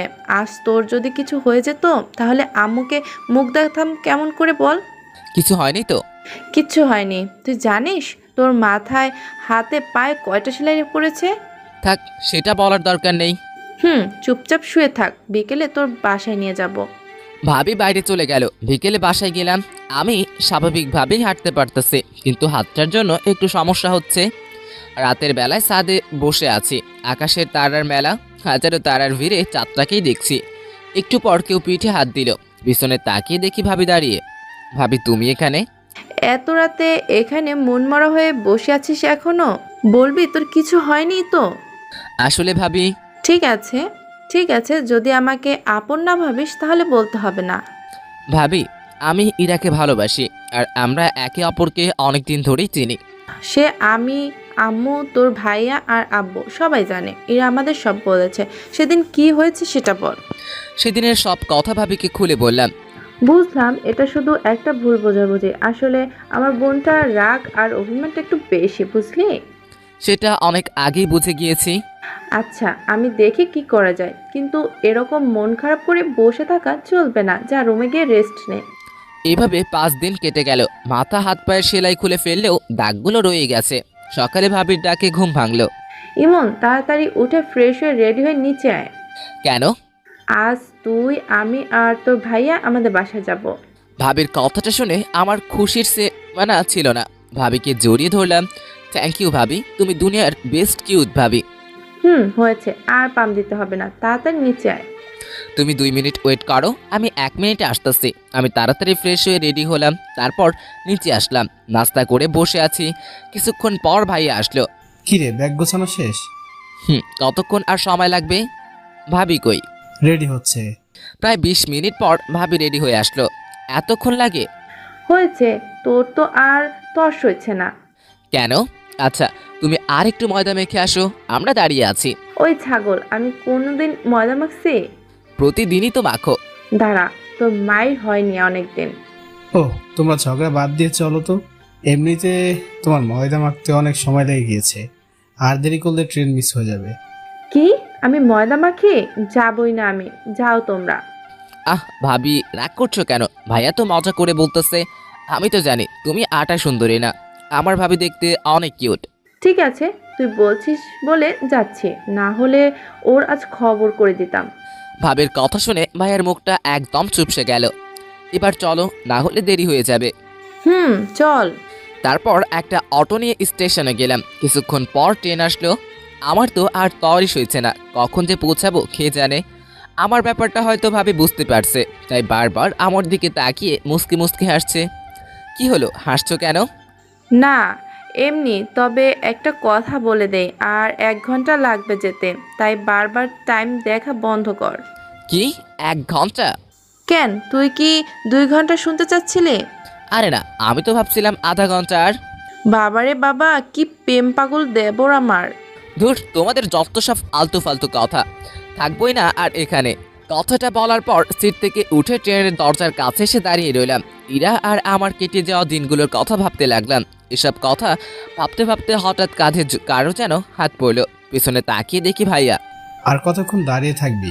আমরা তো প্রায় এসে পড়েছি, তাড়াতাড়ি চল। চলো। কিছুক্ষণ পর স্টেশন আসলো। স্টেশন থেকে বেরিয়ে 2টা রিক্সা নেওয়া হলো। একটাতে ভাবি আর ভাইয়া, আর একটাতে আমি। প্রায় 10 মিনিট পর একটা বাসার সামনে রিক্সা দাঁড়িয়ে গেল। হয়তো এটাই ভাবিদের বাসা। ভাইয়া আর ভাবি নেমে গেল, তাই আমিও নেমে গেলাম। ভাইয়া রিক্সার ভাড়া দিয়ে চলো। ভাবিদের বাসাটা বেশ সুন্দর। ভাবিদের বাসার দরজার কলিং বেল চাপতেই একটা মহিলা দরজা খুলে দিল, আর ভাবি তাকে জড়িয়ে ধরলো। হয়তো এটা ভাবির মা, আর আমার হবু শাশুড়ি। ভাইয়া ওনাকে সালাম দিলেন, সাথে আমিও। তারপর সবাই ভিতরে গেলাম। তখন ইরার মা বলল, ইরা, ইরা, দেখ কারা এসেছে। একটু পর ইরা নেমে আসলো। চোখের নিচে কালো দাগ, মুখ চোখ শুকিয়ে গেছে, হয়তো সারা রাত ঘুমায় না। তখন ইরা বলল, কেমন আছেন দুলা ভাই? ভালো, তুমি? ভালো আছি, তুই কেমন আছিস আপু? আমি তো ভালোই আছি, কিন্তু তুই হয়তো ভালো নেই। চেহারার একই অবস্থা করেছিস তুই, বলতো? ঠিকই বলেছিস, তোদের ওখান থেকে আসার পর সারাদিন মনমরা হয়ে বসে থাকে, কারোর সাথে কথা বলে না, খেতে ডাকলে বলে খেতে ইচ্ছে করছে না। আমি কি করব বল, ওকে নিয়ে খুব দুশ্চিন্তায় আছি। আচ্ছা ঠিক আছে, তুই টেনশন নিও না, এখন আমি এসে গেছি না, সব ঠিক করে দিব। ইরা ইমনকে দোতলার রুমটা দেখিয়ে দে। এতক্ষণ পর ইরার চোখ আমার উপরে পড়লো, কিছুক্ষণ আমার দিকে তাকিয়ে রইলো, তারপর আবার মাথা নিচু করলো, তারপর সামনের দিকে হাঁটতে লাগলো। আমি ওর পিছন পিছন হাঁটতে লাগলাম। কিছুক্ষণ পর একটা রুমের সামনে গিয়ে দাঁড়ালো আর বলল, এটা আপনার রুম? ইরার মুখে আপনি কথাটা শুনে অনেক খারাপ লাগলো। আচ্ছা ইরা পাশের রুমে ঢুকে গেল, হয়তো ওটা ওর রুম। ফ্রেশ হয়ে শুয়ে রেস্ট নিতে লাগলাম। কিছুক্ষণ পর ভাবি এসে খাওয়ার জন্য ডাকলো, গিয়ে দেখি রাজকীয় খাওয়া দাওয়ার ব্যবস্থা করা হয়েছে। আমরা আসার সময় কিছু লোক থাকলেও এখন বাসায় অনেক লোক। আমি গিয়ে ভাইয়ার পাশে বসলাম। দুজনকে মরার মতো খাওয়ানো হলো। ভাইয়া ওদের জামাই, ভাইয়াকে খাওয়াক, কিন্তু আমাকে এত খাওয়ানোর কি দরকার ছিল? কোনো মতে রুমে এসে শুয়ে পড়লাম। কি ব্যথা, পেটটা মনে হয় ফেটেই যাবে। সবাই জোর করে ভালোই খাইয়েছে, ভাইয়ার যে কি অবস্থা হচ্ছে কে জানে। ব্যথা। হঠাৎ কে যেন রুমে ঢুকলো, তাকিয়ে দেখি একটা মেয়ে। ভাইয়া আসতে পারি? আসো। এই নিন। হাতে একটা 7 আপের বোতল ধরিয়ে দিয়ে। যাক, মেয়েটা মনের কষ্ট বুঝছে। তোমাকে তো ঠিক চিনলাম না। আমার নাম সিন্তি, আমি আপনার ভাবির চাচাতো বোন। ও আচ্ছা। ভাইয়া একটা কথা বলবো? বলো। আপনার কপালে আর হাতে কিসের দাগ? আমি কিছুদিন আগে অ্যাক্সিডেন্ট করেছিলাম, এগুলো তারই ভালোবাসা। আচ্ছা ভাইয়া, আমি এখন আসি, আপনি রেস্ট নিন। সিনথি চলে গেল। আমি বেশ বুঝতে পারছি ওকে ইরাই পাঠিয়েছে আমার কি হয়েছিল শোনার জন্য। আমি মনে মনে হেসে উঠলাম, খুব ক্লান্ত লাগছিল, তাই ঘুমিয়ে পড়লাম। বিকেলে ভাবির ডাকে ঘুম ভাঙলো। কি হয়েছে ভাবি, ডাকতেছো কেন? ঘুরতে যাব, চল। যাও তোমরা, আমি যাব না। ও ইরাও যাবে আমাদের সাথে, তুই যাবি না? ঠিক আছে। কি? দাঁড়াও, আমি এক্ষুনি রেডি হচ্ছি। ছাগল, তাড়াতাড়ি কর। আমি রেডি হয়ে নিচে গিয়ে দেখি সবাই দাঁড়িয়ে আছে। তারপর বাইরে গিয়ে 2টা রিক্সা নেওয়া হলো, একটাতে ভাবি আর ভাইয়া, আর একটাতে আমি আর ইরা। ইরা রিক্সার এক কোণে, আমি এক কোণে। ইরা অন্যদিকে তাকিয়ে আছে আর আমি ইরার দিকে। হঠাৎ একটা গর্তে চাকা পড়ায় ইরা আমার কাছে চলে আসলো। আমি ইরার হাতের উপর যে হাত দিতে যাব অমনি ও হাত সরিয়ে নিল। তারপর সবাই পার্কে গেলাম। ভাইয়া আর ভাবি এক জায়গায় বসে বাদাম খাচ্ছে আর গল্প করতেছে, আর এইদিকে আমি শুধু বাদাম খাচ্ছি আর ইরা আনমনা হয়ে বসে আছে। একটু পর একটা ছেলে এসে ইরার পাশে দাঁড়ালো আর ইরাকে বলল, কিরে কেমন আছিস? ভালো, তুই? ভালো। এটা কে? এটা দুলা ভাইয়ের ভাই। ও আচ্ছা, হঠাৎ এখানে? এমনি ঘুরতে আসলাম বস। ছেলেটি ইরা আর আমার মধ্যে বসে ইরার সাথে গল্প করতে লাগলো। আমি চুপচাপ ওদের কথা শুনতে লাগলাম। ইরা এতক্ষণ চুপ করেছিল, কিন্তু এখন ছেলেটার সাথে এসে কথা বলছে। এটা দেখে মাথায় রক্ত উঠে গেল। মনে হচ্ছে ছেলেটাকে উড়াধুরা মাইর দেই, কিন্তু কি করব, ইচ্ছে থাকলেও উপায় নেই। ভাইয়া ভাবি দেখলে খারাপ ভাববে। তখনই দেখলাম একটা মেয়ে দূরে বসে একলা ফোন টিপতেছে। দাঁড়াও, আমাকে রাগানো, এবার দেখাচ্ছি। আমি ওদের ওখান থেকে উঠে মেয়েটার কাছে আসলাম আর মেয়েটাকে বললাম, কারোর জন্য অপেক্ষা করছেন? কেন বলুন তো? না, একা বসে আছেন তাই বললাম। একা বসে থাকলে কি কারোর জন্য অপেক্ষা করা হয়? আসলে সেটা না, কিন্তু এখানে তো কেউ একা আসে না, তাই বললাম আর কি। ও, তাহলে আপনিও একা আসেননি? একা আসেনি সেটা ঠিক, কিন্তু একাই আছি। আপনার কথা ঠিক বুঝলাম না। অত বুঝে কি হবে বলেন তো? আমি ইমন। আমি নিশি। আমার কথার উত্তরটা কিন্তু পেলাম না। কোনটা? এই যে কারোর জন্য অপেক্ষা করছেন কিনা। না, তেমন কেউ নেই। ও, আপনার কেউ আছে? জি আছে। কে সে? ওই যে দেখছেন একটা ছেলের পাশে একটা মেয়ে বসে আছে, ওইটা। মানে আপনার গার্লফ্রেন্ড আরেকজনের সাথে বসে কথা বলছে আর আপনি এখানে বসে আছেন? ব্যাপারটা ঠিক হজম হলো না। সে অনেক কাহিনী, অন্য একদিন বলবো। ফ্রেন্ডস। ফ্রেন্ডস। আমি নিশির সাথে গল্প করতে লাগলাম। এদিকে ইরা রিয়াদ, ইরার ফ্রেন্ড, এর সাথে কথা বলা বাদ দিয়ে আমার এর দিকে তাকিয়ে আছে। তখন রিয়াদ বলল, কিরে কি হলো, ওইদিকে কি দেখিস? কিছু না। তোর কি হয়েছে বলতো? কিছু হয়নি, তুই যা, আমি পরে কথা বলবো, এখন আমার ভালো লাগছে না। রিয়াদ চলে গেল। ইরা ইমনকে কষ্ট দিতে গিয়ে এখন নিজেই কষ্ট পাচ্ছে।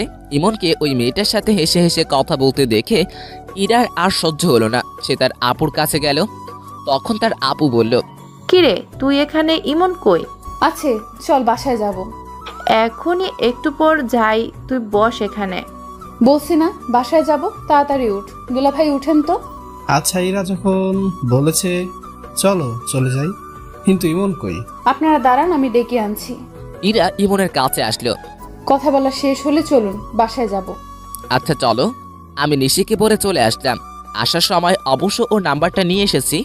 বাসায় আসলাম। আসার সময় অবশ্য ইরার মুখটা দেখার মতো ছিল।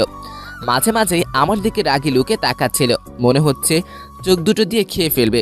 বাসায় এসে ফ্রেশ হয়ে নিচে গেলাম। সবাই একসাথে খাওয়া দাওয়া করলাম। ইরাও ছিল সাথে।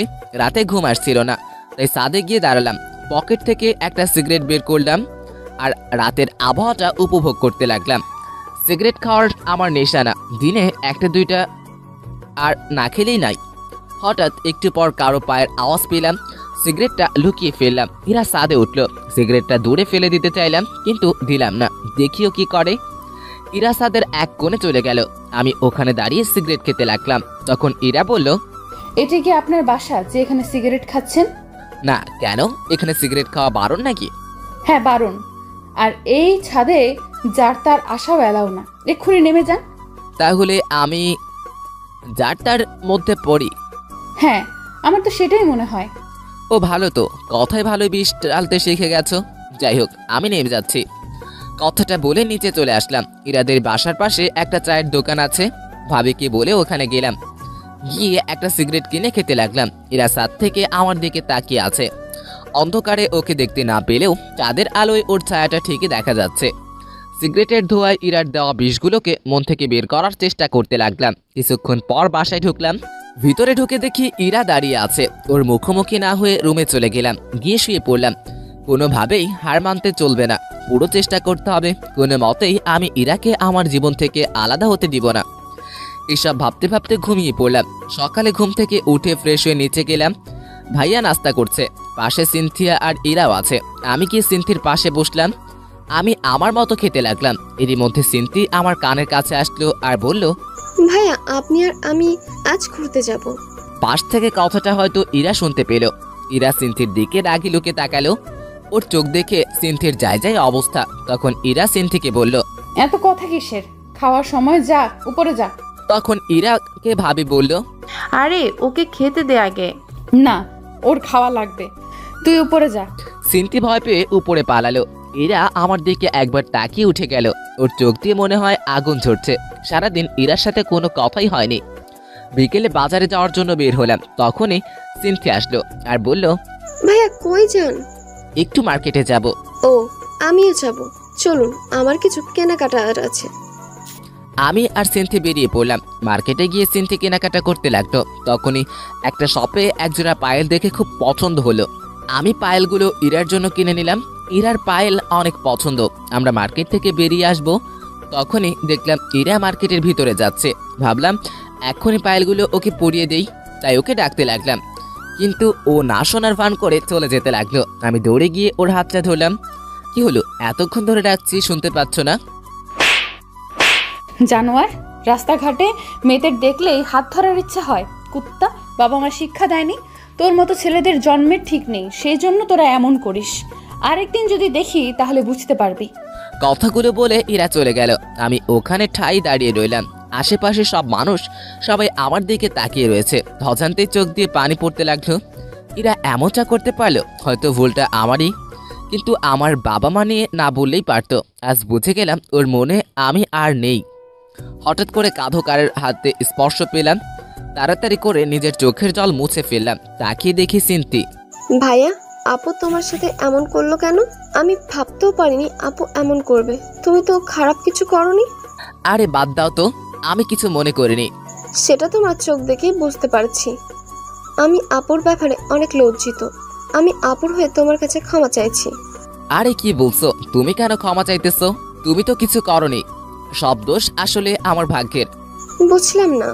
আসলে কি জানো, মানুষ যখন কাছে কিছু পায় তার মর্যাদা দিতে পারে না, আর যখন সেটা চলে যায় তখন সেটা তার কাছে অনেকটা দামি হয়ে যায়। আর কিছু সময় উপর থেকে সেটা লেখা থাকে না। আমার ক্ষেত্রে হয়তো উপরওয়ালার মর্জি। কারোর মনে জায়গা করে নিতে উপরওয়ালার মর্জি থাকা লাগে নাকি? হয়তো বা না, কিন্তু সম্পর্কটা একটা পরিণতি পেতে গেলে, একটা হ্যাপি এন্ডিংয়ের জন্য তার আদেশ থাকা লাগে। তার ইচ্ছে না থাকলে রাস্তা একসাথে আসলেও ঠিকানাটা আলাদা হয়ে যাবেই। তোমার কথা কিছুই বুঝতে পারলাম না। একদিন বুঝতে পারবা, চলো বাসায় যাই। চলো। বাসায় আসলাম, ভাবি আমাদের কাছে আসলো আর আমাকে বলল, কিরে তোর গালে কিসের দাগ? তখন ভাবিকে সিনথি বলল।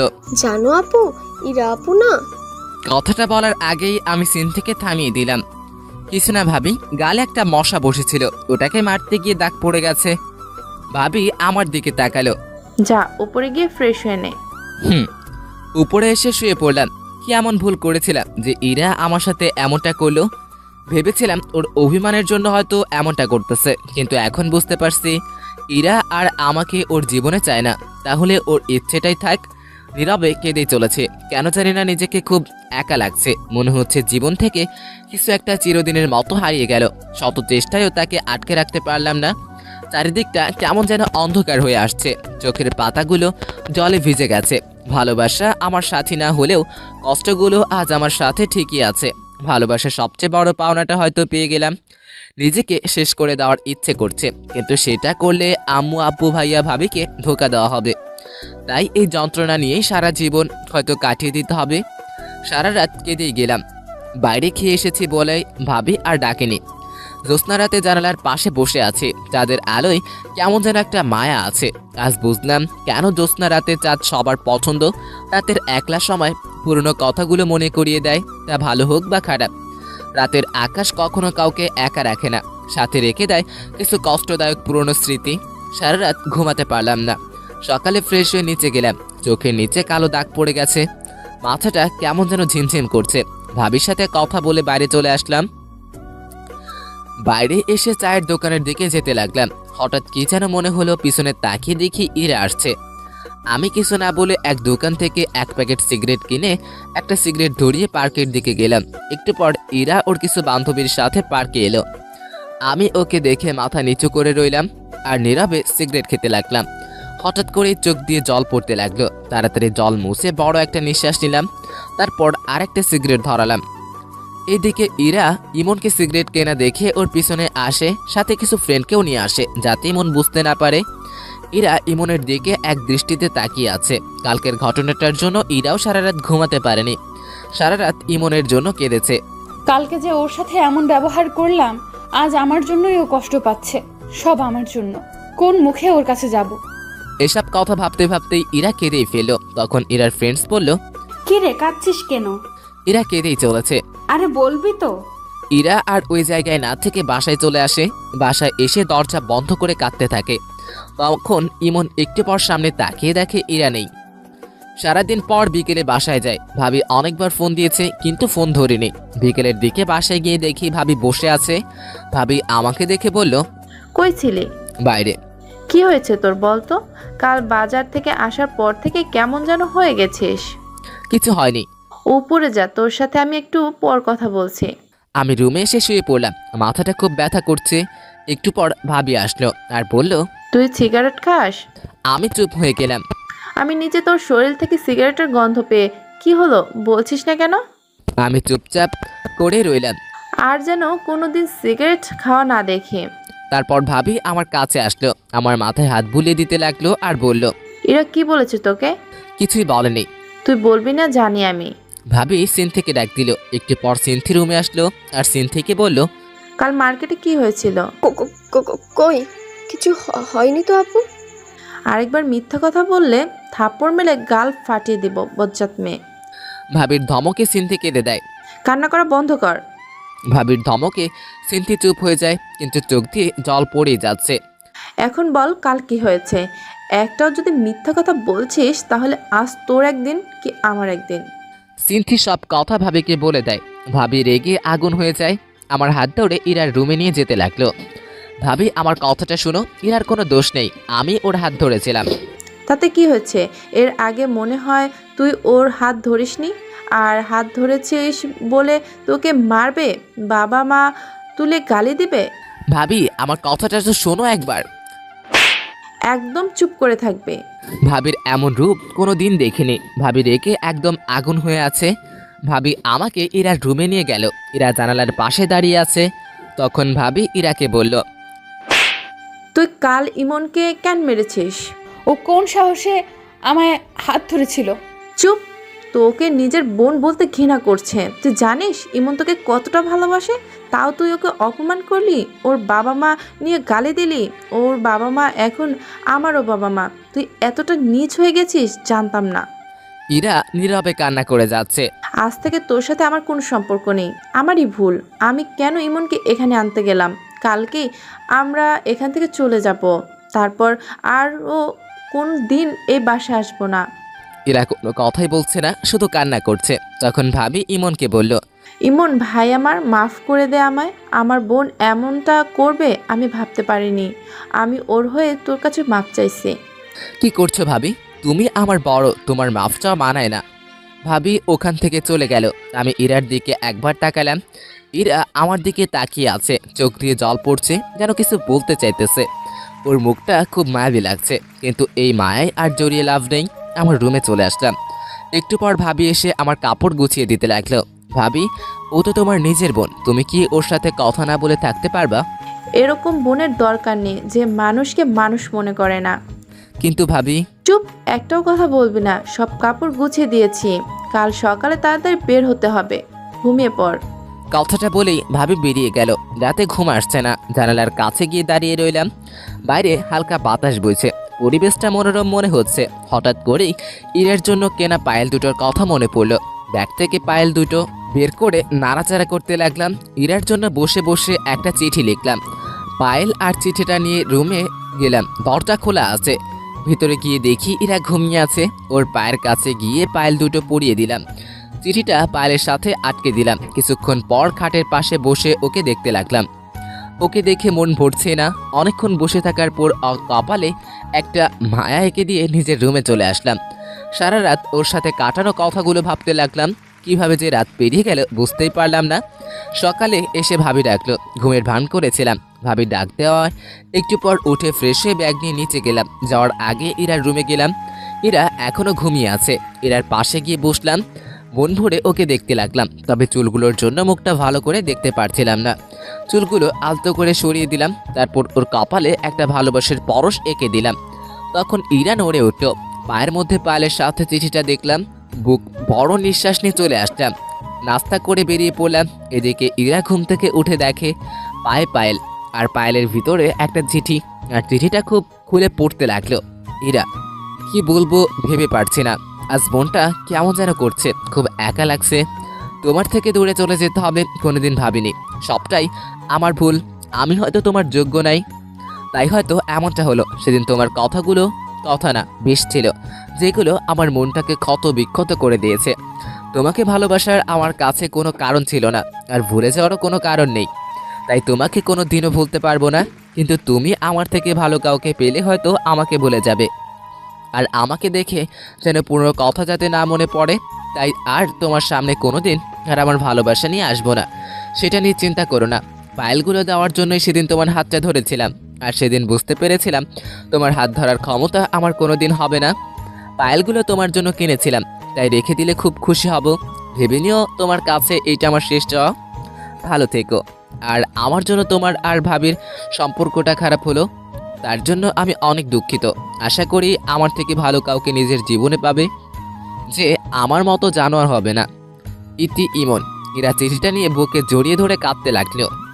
জীবনের সবচেয়ে বেশি যাকে ভালোবাসতাম সে আজ দূরে চলে গেল। কি করে বাঁচবো আমি? আমার আর বেঁচে থাকার অধিকার নেই। কেন বাঁচবো আমি? আর কার জন্যই বা বাঁচবো? আমি ভাবি আর ভাইয়া স্টেশনে বসে আছি। 30 মিনিট ধরে ট্রেন আসতে দেরি হচ্ছে। একটু পর ভাবির ফোনে একটা কল আসে। কিছুক্ষণ কথা বলার পর ভাবি চিৎকার দিয়ে ওঠে। কি হয়েছে ভাবি, কাঁদছো কেন? ইমন, ইরা না সুইসাইড করার চেষ্টা করছে। কি বলছো? ইরা কোথায় এখন? আম্মু ওকে হাসপাতালে নিয়ে গেছে। তাড়াতাড়ি চলো। আমরা সবাই হাসপাতালে গেলাম। অজান্তেই চোখ দিয়ে পানি বেয়ে পড়ছে। ভাবি আমার কাছে আসলো আর বলল, কাঁদিস না ভাই আমার। ভাবি, পাগলিটার কিছু হয়ে গেলে আমি যে বাঁচতে পারবো না। আমি তো ওর ভালো থাকার জন্য ওর থেকে দূরে যেতে চেয়েছিলাম, কিন্তু ও যে এমনটা করবে। ভাবি, ওর কিছু হবে না তো? কিছু হবে না, আমি ডাক্তারের সাথে কথা বলছি, ও একদম ঠিক হয়ে যাবে। আমি ওর কাছে যাব ভাবি। একটু পর ডাক্তার চেক আপ করছে, তুই চুপটি করে বস, আমি আসতেছি। ভাবির কথা শুনে কিছুটা হলেও স্বস্তি পেলাম। কিছুক্ষণ পর ডাক্তার বের হলেন আর বলল, আপনারা পেশেন্টের সাথে দেখা করতে পারেন, কিন্তু এক এক করে। সবাই দেখা করতে গেল। ভাবি আমাকে আগে যেতে বলল, কিন্তু আমি সবার পরে গেলাম। এরা শুয়ে আছে। আমি ঢুকতেই আমার দিকে তাকিয়ে মুখ ঘুরিয়ে নিল। আমি ওর পাশে গিয়ে বসলাম। ওর হাতে ব্যান্ডেজ করা, দুজনে চুপচাপ। এরা অন্যদিকে মুখ ঘুরিয়ে আছে। আমি ওর হাতের উপরে হাত রাখলাম। এরা চুপচাপ, দুজনের মুখে কোনো কথা নাই। কি বলবো ভেবেই পাচ্ছি না। না, ওকে একটু রাগিয়ে দেই। আমি কি চলে যাব? আসতে কে বলেছে? কেউ বলেনি, নির্লজ্জের মতো চলে আসছি। এখন ফিরে যাই। যা, চলে যা, লাগবে না তোকে। আরে চিল্লাচ্ছ কেন? যাচ্ছি তো। উঠতে যাব, তখন দেখছে ইরা ফুপিয়ে ফুপিয়ে কান্না করছে। মুখটা কি এদিকে ঘোরানো যাবে? না, যাবে না, চলে যা তুই। কারো দরকার নেই আমার। সত্যি তো, ইরা চুপ, কান্না করছে। কি হলো? ইরা আমার দিকে ঘুরলো, আমার চোখের দিকে তাকিয়ে আমাকে জড়িয়ে ধরলো। আমার বুকে মুখ গুজে কান্না করতে লাগলো। আরে এত কান্না কেউ করে কেন? চুপ কর, একদম কথা বলবি না। আরেকবার যদি আমাকে ছেড়ে যাওয়ার কথা বলিস তাহলে বুঝতে পারবি। তাহলে সেদিন বাজারে কি বললে? আসলে সেদিন তোমাকে সিনথির সাথে দেখে মাথা খারাপ হয়ে গেছিল, তাই আবল তাবল বলে ফেলেছি। আমাকে মাফ করে দিও প্লিজ। তুমি যদি মাফ না করো তাহলে আমি আবার কিছু করে ফেলবো। আরে পাগলি, আমি কি তোমার উপর রাগ করে থাকতে পারি? অবশ্য আবার হাত কাটলে ভালোই হবে। কেন? তাতে তোমার ওজনটা যদি একটু কমে। যে মোটু তুমি। কি? আমি মোটু? বলেই বুকে কামড়ে ধরলো। আরে আরে লাগছে তো, চারও ছেড়ে দিল। এভাবে কেউ কামড় দেয়? ওসব বাদ দাও, এখন একটা কিস দাও তো। কি কিস? এখন না, বিয়ের পর। দিবা কিনা বলো। কেউ এসে পড়বে। তোর গুষ্টি কিলাই। বলেই ইরা আমাকে টান দিল। আমি ইরার উপর পড়ে গেলাম। ইরা ঠোঁটের সাথে নিজের ঠোঁট লাগিয়ে দিল। 3 মিনিট পর ছেড়ে দিল। দুজনেই হাঁপাতে লাগলাম। ইরা আবার ঠোঁটের সাথে ঠোঁট লাগিয়ে দিল। এভাবে 3 বার কিস করলো। শেষমেশ ওকে ধাক্কা দিয়ে নিজের থেকে ছাড়িয়ে নিলাম। ইরা মুসকি মুসকি হাসতে লাগলো। আমি হাঁপাচ্ছি। এমন বারবার কেউ কিস করে? আমি করি? এখনই দম বন্ধ হয়ে যেত। হয়েছে, ঠং বাদ দাও। আমি ইরার পাশে বসলাম। বিকেলের দিকে ইরাকে বাসায় আনা হলো। গাড়ি থেকে নামার সময় ইরা ডাক দিল। কি হলো? আমার কেমন যে লাগছে, মাথাটাও ঘুরছে। আমি হাঁটতে পারবো না। তো কি করব? কোলে করে নিয়ে যাও। কি বলছো? ভাইয়া ভাবি আছে তো? নিয়ে যাবে কিনা বল। ভাবি তখন আমার কাছে আসলো। কি হয়েছে, বাসায় চল। দেখো না আপু, আমার মাথাটা ঘোরাচ্ছে, কেমন যেন লাগছে। ওকে বলছি কোলে করে নিয়ে যেতে, কিন্তু কিছুতেই নিয়ে যাচ্ছে না। একটা মেয়ে অসুস্থ, ওকে সাহায্য করা বাদ দিয়ে কি বলছিস? যা উপরে নিয়ে যা। কথাটা বলে ভাবি হাসতে হাসতে চলে গেল। আমি ইরাকে কোলে তুলে নিলাম। ইরা আমার গলা জড়িয়ে ধরলো। ইরাকে ওর বেডে শুইয়ে দিলাম। তখন ইরা বলল, আমার পাশে শুয়ে পড়ো। না না, সবাই কি ভাববে? বলছি না শুয়ে পড়ো। ইরা জোর করে ওর পাশে শোয়ালো। আমার বুকে মাথা গুঁজে চুপ করে রইল। কিছুক্ষণ পর, ইমন, হুম, একটা কিস করি? না করি না। এখন না, এখন ঘুমাও। তাহলে মাথায় হাত বুলিয়ে দাও। ঘুমাও। আমি ইরার মাথায় হাত বুলিয়ে দিতে লাগলাম। কিছুক্ষণ পর ইরা ঘুমিয়ে পড়লো। রাতে ইরাকে খাইয়ে দিলাম। রাতেও ইরা ওর পাশে জোর করে শোয়ালো। ভাবিকে বললাম। ভাবি বলল, এরা অসুস্থ, ওকে একা রাখা ঠিক হবে না। ভাইয়াও ভাবির সাথে নিল। মাঝরাতে। ইমন শুনছো? কি হলো? ছাদে যাব, চলো। রাত 1টা বাজে। এখন ছাদে গিয়ে কি করবা? চাঁদ দেখবো, চলো না। কাল গেলে হয় না? না হয় না, চলো এক্ষুনি। চলো। আরে আরে, আমি হাঁটতে পারবো না, কোলে নিয়ে যাও। ইরাকে কোলে করে ছাদে নিয়ে গেলাম। দুজনে দোলনায় বসলাম। ইরা আমার কাঁধে মাথা রাখলো। মুহূর্তটা চাওয়ার কিছু ছিল না। মনে হয় সময়টা এখানে থেমে যাক আমাদের এই মুহূর্তে। ইমন, আবার কি হলো? আর ছেড়ে যাবে না তো? যতদিন পর্যন্ত উপরে যে আছে তার ডাক না পড়ছে, ততদিন পর্যন্ত আমি তোমার পাশেই আছি। একটা কথা বলবো। বলো। একটা কিস দিবা? আবার? দিবা না? যাও, তোমার সাথে কথা নাই। আরে আমি কি বলছি দিব না? তাহলে দাও। ইরার কপালে একটা মায়া এঁকে দিলাম। এরকম করে কেউ কিস দেয়? তাহলে কেমন করে দেয়? দাঁড়াও দেখাচ্ছি। এরা আমার কাছে আসলো। এরা নিঃশ্বাসের শব্দ স্পষ্ট শুনতে পাচ্ছিলাম। এরার ঠোঁট আমার ঠোঁটের কাছাকাছি। কেমন যেন একটা অদ্ভুত অনুভূতি কাজ করতে লাগলো। এরার ঠোঁট দুটো আমাকে টানছে মনে হচ্ছে। এরা ঠোঁটের সাথে ঠোঁট লাগিয়ে দিলাম। এরা আমাকে জড়িয়ে ধরলো। কিছুক্ষণ পর ছেড়ে দিলাম। এরা আমাকে আমার কোলে মাথা রাখলো। দুজনেই চন্দ্রবিলাস করতে লাগলাম। ভালোবাসায় প্রত্যেকটা মুহূর্ত একটা অদৃশ্য সম্পদ। ভালোবাসায় হারানো কিছু নেই। সবসময় প্রকৃত ভালোবাসা হয় না, কিছু সময় মানুষ মোহের শিকার হয় আর সেটাকেই ভালোবাসা ভেবে বসে। প্রকৃত ভালোবাসায় শেষে গিয়ে শুধু থেকে যাবে দুটি মন, আর জীবনের শেষ মুহূর্ত পর্যন্ত তাদের ভালোবাসা।